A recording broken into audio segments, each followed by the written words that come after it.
Baik, pada video kali ini kita akan membahas tentang file I/O. Jadi, yang akan kalian pelajari adalah kalian akan bisa menulis suatu berkas di Python dan juga kalian akan bisa membaca suatu berkas file, misal file txt atau file apapun itu, dan kalian juga akan belajar bagaimana bisa menggunakan modul untuk bisa memanipulasi berkas yang spesifik seperti Word dan juga Excel. Dan apa itu file I/O? Jadi I/O sendiri itu merupakan singkatan dari input slice output yang berarti masukan dan keluaran, dan input dan outputnya di sini itu terikat kepada berkas atau file yang berarti kita melakukan penyimpanan dan juga pembacaan dan juga penulisan itu berdasarkan secondary storage yang berarti menggunakan hard disk ataupun SSD yang dimana file tersebut itu akan disimpan secara permanen. Berbeda dengan konsol I/O sebelumnya, kita menggunakan input-output pada memori, yang mana ketika kalau kita matikan laptop kita ataupun device kita, maka datanya akan hilang. Sedangkan di file, datanya akan disimpan secara permanen. Dan file I/O ini merupakan suatu cara dalam pemrograman untuk bisa memanipulasi berkas seperti penulisan dan juga pembacaan. Dan di file I/O juga sangat penting sekali bahwa kita bisa memanipulasi berkas dan kita bisa melakukan penanganan eksepsi seperti EOF error atau end of file, file not found error, dan juga OS error. Karena seringkali kalau kita menggunakan file itu kadangkala ada suatu kesalahan yang mungkin miss atau terlewatkan oleh seorang programmer. Nah, untuk itu, sebelum kita mulai membaca dan menulis berkas, ada baiknya kita mengetahui jenis-jenis eksepsi yang sering muncul ketika kita menggunakan, ketika kita memanipulasi berkas di Python. Apa yang disampaikan di sini itu tidak semuanya dibahas. Ada baiknya Anda bisa mencek dokumentasi Python terkait dengan eksepsi pada file I/O.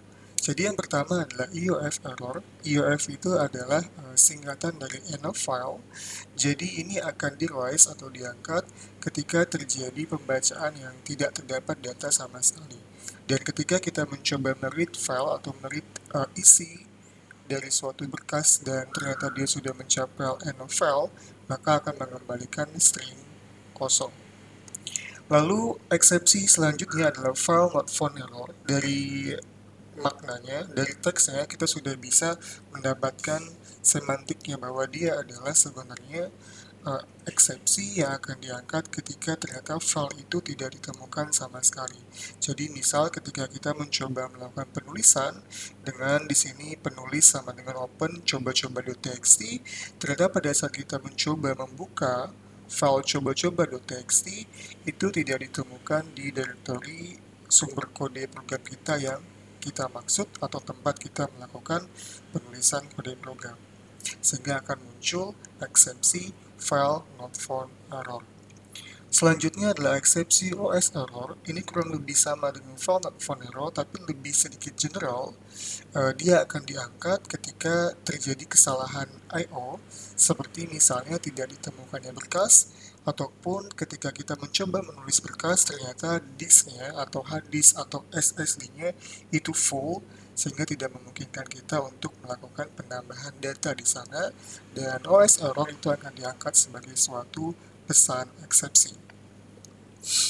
Nah, kita akan masuk kepada OS part. Jadi sebelum kita mencoba menulis dan membaca berkas, ada baiknya kita mengenal apa yang bisa kita lakukan dengan part ataupun jalur dari operating system yang akan kita kerjakan di sana. Jadi kemampuan untuk mengecek apakah berkas ada atau tidak itu sangat penting untuk beberapa jenis kasus, terutama di Python, dan kita dapat memanfaatkan modul os.path seperti berikut. Jadi misalnya di sini pertama-tama kita harus melakukan import pada os.path, dan di sini contohnya Anda bisa menggunakan S atau tidak menggunakan S. Dan pada kasus demonstrasi di sini saya menggunakan S, di mana modul ini akan disimpan dalam variabel P sehingga lebih memudahkan kita untuk melakukan pemanggilan fungsi pada variabel p karena lebih singkat, itu cuma p, dan kita bisa melakukan atau memanggil fungsi-fungsi yang tersedia pada os.py. Tapi harus diperhatikan bahwa p ini jangan sampai mereplace variabel yang lain. Jangan sampai menggantikan atau mereplace variabel yang lain.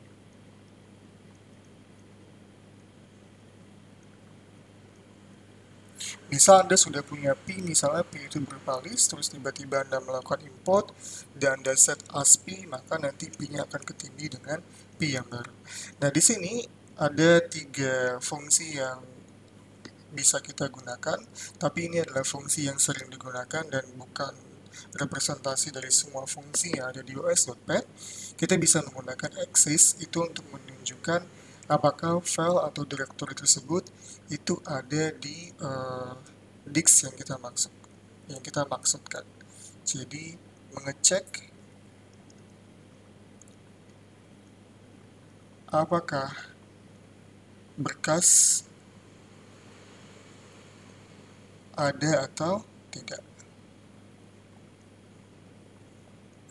Baik, selanjutnya yang kedua adalah isFile, itu mengecek apakah path yang kita masukkan ini adalah path ya, path yang kita masukkan atau directory atau file yang kita maksudkan itu adalah berupa file. Jadi mengecek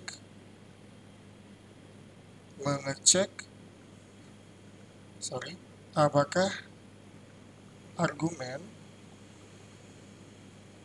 yang di sini itu berupa file.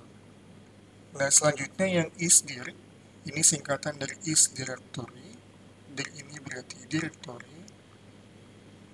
Ini sama mengecek juga, tapi dia mengecek directory. Jadi mengecek apakah argumen itu berupa directory atau folder.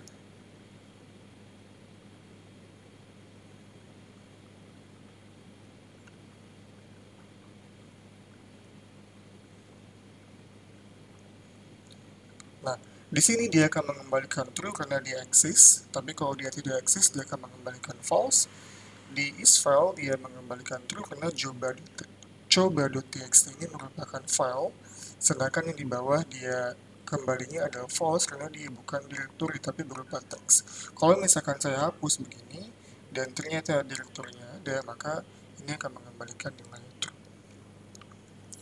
Dan sekarang kita akan masuk ke pembacaan berkas.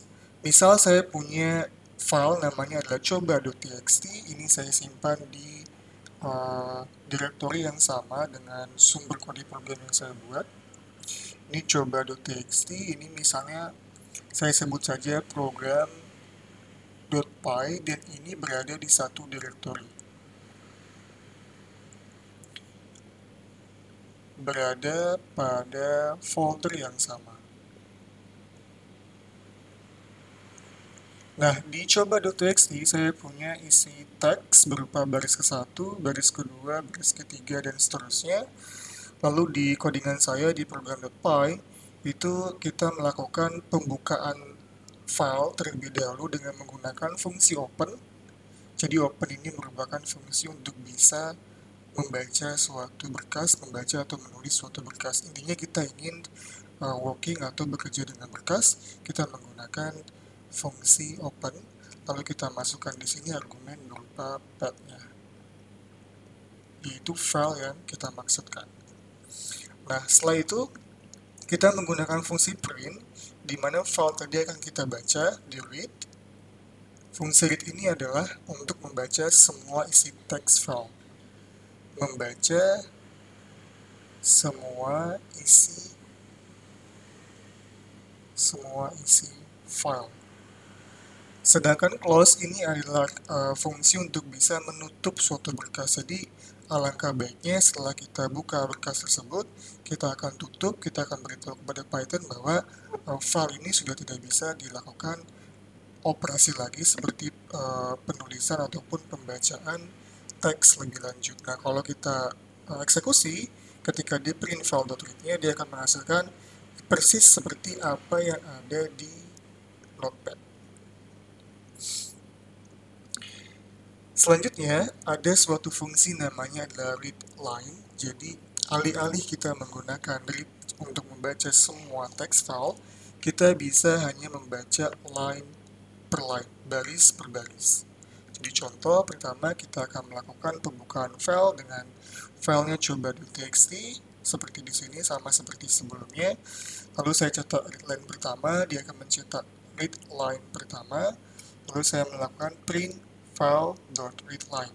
Jadi dia akan membaca baris yang ada di sini.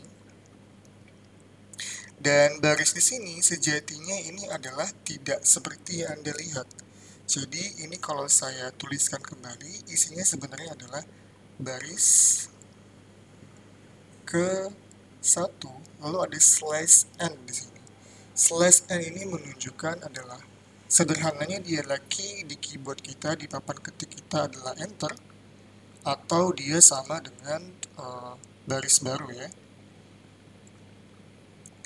Sehingga pada saat ditampilkan dia langsung baris baru, kursornya sudah menunjukkan ke sini, dan kena print lagi, maka dia akan langsung pindah ke bagian sini. Jadi dua kali baris baru, karena yang satu ada slash n-nya, dan efek dari fungsi print juga memberikan baris baru setelah kita melakukan pencetakan data yang ada di argumen print tersebut. Itu juga berlaku untuk read line yang kedua. Dia akan membaca, dia akan mencetak read line kedua, dan pada saat di read line yang kedua kalinya dia akan membaca baris yang kedua. Di read line lagi dia akan membaca baris yang ketiga. Nah, ini adalah 3 kali read line. Read line yang pertama, read line yang kedua, read line yang ketiga. Kira-kira kalau misalkan saya lakukan read line lagi akan muncul seperti apa? Dia akan muncul sesuai dengan baris berikutnya, yaitu dan seterusnya. Baik, selanjutnya kita juga bisa mengunjungi baris per baris menggunakan perulangan. Jadi daripada menggunakan read line, kita bisa menggunakan perulangan for di sini. Contoh, misalnya for baris in file, dan kita langsung cetak print baris dengan n-nya adalah kosong karena dia sudah langsung mengandung tanda baris baru di sini. Lalu jangan lupa di close, dan dia akan mencetak seperti apa isi di coba.txt. Nah, selanjutnya kita akan masuk ke penulisan berkas. Untuk menulis berkas, tekniknya sama. Pertama kita harus membuka filenya dulu. Cuman kita membutuhkan argumen yang kedua, yaitu argumen mode atau bagaimana cara kita untuk bisa membuka berkas tersebut. Ini diberikan argumen W di sini yang menunjukkan bahwa dia adalah write. Jadi tujuan kita untuk membuka coba2.txt itu adalah untuk melakukan penulisan. Lalu kita coba tulis menggunakan fungsi write. Jadi write ini adalah fungsi untuk menulis. Anda lihat mencoba menulis file. Anda akan lihat di sini bahwa di coba2.txt dia akan menghasilkan mencoba menulis file sampai di sini. Lalu setelah itu di write lagi dari Python nih titik, maka dia akan menuliskan dari Python nih titik. Ada slash n yang menunjukkan baris baru, maka dia kursornya menuju di sini. Jadi write itu adalah fungsi yang ketika kita masukkan argumen teks di sana atau string di sana, dia tidak langsung semerta-merta memberikan baris baru. Jadi tanpa baris baru sama sekali.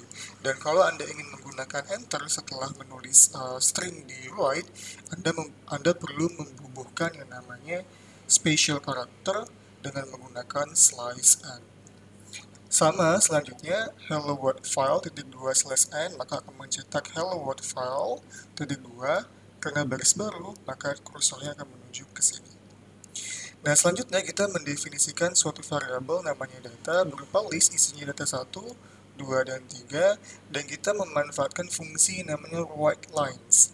Jadi fungsi writelines ini adalah fungsi untuk mencetak segala jenis objek yang memiliki iterator di sana.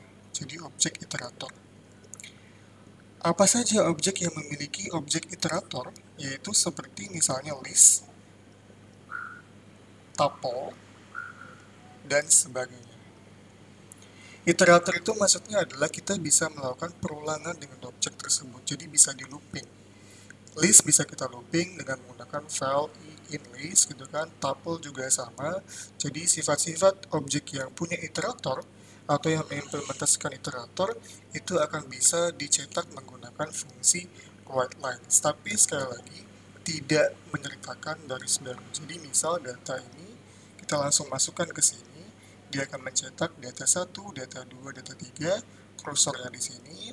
Kita write lagi, misalnya selesai, dia akan cetak selesai, kursornya di sini.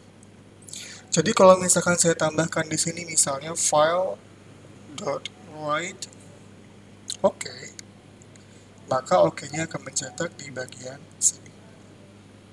Lalu jangan lupa di close untuk memberitahu bahwa file sudah tidak lagi digunakan. Selanjutnya, tadi kita sudah menemukan bahwa untuk bisa menulis berkas Anda membutuhkan mode yang disebut dengan mode write yang dibubuhkan di argumen menggunakan karakter W. Nah, selain write, ada beberapa jenis mode atau cara dalam membuka berkas, yaitu misalnya di sini R, ini menunjukkan kita untuk membuka file untuk dibaca, jadi secara default, walaupun Anda tidak menggunakan misalnya open coba tadi ya, coba.txt, dan Anda tidak membubuhkan argumen tambahan, maka secara default dia adalah R di sini. Jadi ini sama dengan open coba.txt slash R. Jadi ini sama.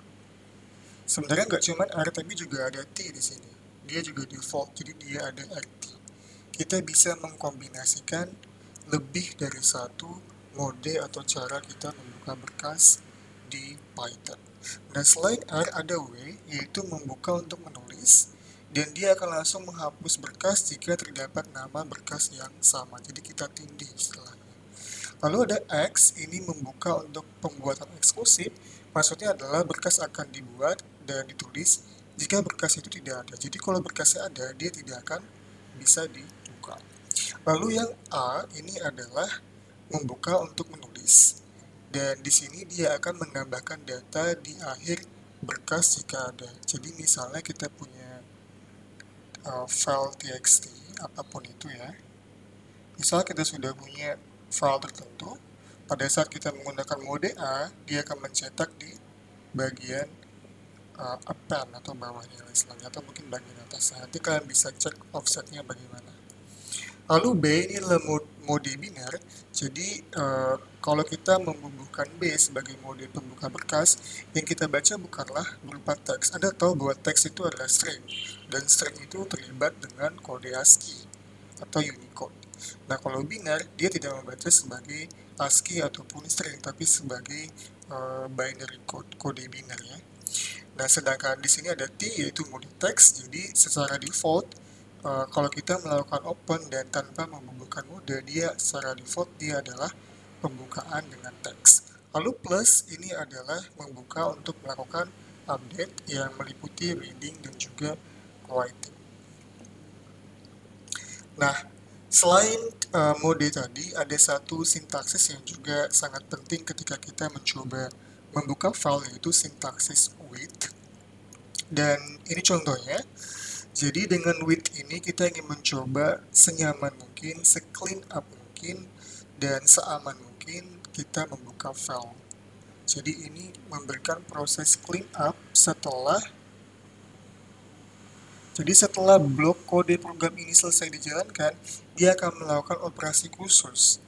Pada kasus file, pada kasus open di sini, dia akan mengembalikan objek file, dan di objek file itu dia punya handling untuk mengatasi yang namanya dengan with tadi. Jadi dengan with ini, setelah blok ini selesai dijalankan, dia akan otomatis menjalankan close. Jadi walaupun kita tidak membubuhkan close di sana, walaupun kita tidak memasukkan close di sini, misal file.close, setelah selesai dijalankan blok dengan with ini otomatis akan dijalankan. Jadi akan lebih aman. Dihandle sama file bawahnya Python. Dan ini adalah contoh untuk bisa lebih safe lagi dengan menggunakan os.path seperti yang sudah kita pelajari pada slide di awal. Kita bisa ngecek kalau misalkan ternyata uh, di sini contohnya adalah jika tidak ada access di new file, jika tidak ada access di new file, maka kita menggunakan new file.txt. Dan di sini kita menggunakan sintaksis with open new file.txt as f.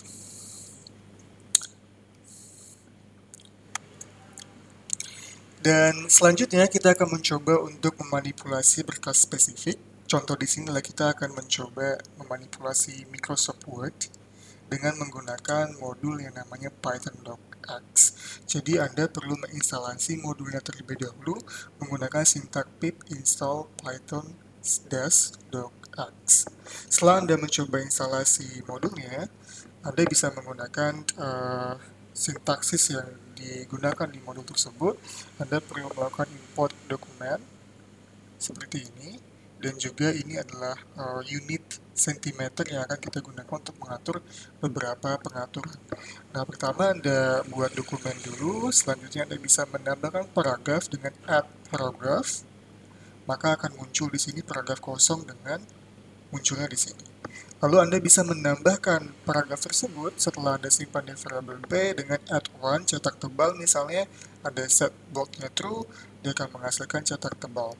Lalu add run lagi dan menghasilkan dan, Anda add run lagi cetak miring, dot italic, dia akan menghasilkan cetak miring. Selain itu, Anda juga bisa mengeset paragraf tersebut dengan style tertentu yang sudah didefinisikan di Microsoft Word pada umumnya. Jadi misalnya ada style intense quote, Anda apply itu pada test quote, dia akan menjadi test quote seperti ini. Selanjutnya Anda juga bisa men-set stylenya adalah list bullet, itu munculnya seperti ini. Dan juga ada style list number, dia akan memasukkan list berupa number 1, 2, 3, dan seterusnya. Anda juga bisa menambahkan gambar menggunakan add picture dengan argumen berupa file gambarnya, dan juga Anda bisa mengatur width-nya atau height-nya menggunakan unit yang sudah Anda import tadi. Misalnya 3,5 cm, maka width-nya adalah 3,5 cm. Lalu setelah itu Anda save dengan dokumen.save, lalu nama file .docx, maka menghasilkan docx yang ada di sini. Oke, kita tidak akan membahas semua fitur yang ada di Python docx. Jadi kalau Anda tertarik menggunakan aplikasi atau ingin membangun aplikasi yang melibatkan Word, Anda bisa mengecek dokumentasinya di https://python-docs.read-the-docs.io/cn/letters/index.html. Selanjutnya, kita akan masuk ke Excel. Nah, di Excel ini cukup menarik, kita membutuhkan yang namanya OpenPyExcel. Modul OpenPyExcel perlu kita instalasi terlebih dahulu menggunakan pip install OpenPyExcel. Nah, ini cara kita untuk bisa bekerja dengan Excel. Anda harus mengimport workbook-nya dulu dari modulnya, lalu Anda buat workbook-nya, dan Anda mengambil sheet yang aktif, yaitu sheet yang di sini. Setelah Anda dapatkan sheet-nya, baru Anda bisa bekerja dengan sheet tersebut. Contoh misalnya sheet A1, maka Anda akan men-set di sana hello, dia akan masuk hello di A1. A1. Lalu B1 Word, Anda masuk B1 Word, ini menjadi Word. Lalu ada C1, main di Excel nih, maka C1 dia akan masuk di kolom C1. Setelah itu kita save dengan file name-nya adalah helloworld.xlxx, maka otomatis ini akan menjadi helloworld.xlxx. Sama seperti modul sebelumnya yaitu Python docx, kita tidak akan membahas semua fitur OpenPyExcel di slide ini. Jadi kalau Anda tertarik untuk membangun aplikasi menggunakan Excel, Anda bisa kunjungi dokumentasi https://openpyexcel.readthedocs.io/cn/table. Jadi Anda bisa cek di sana.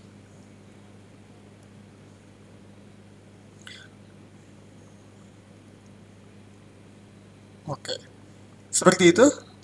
Kalau misalnya ada pertanyaan, silakan komen di bawah atau bisa post di Google Classroom. Thank you.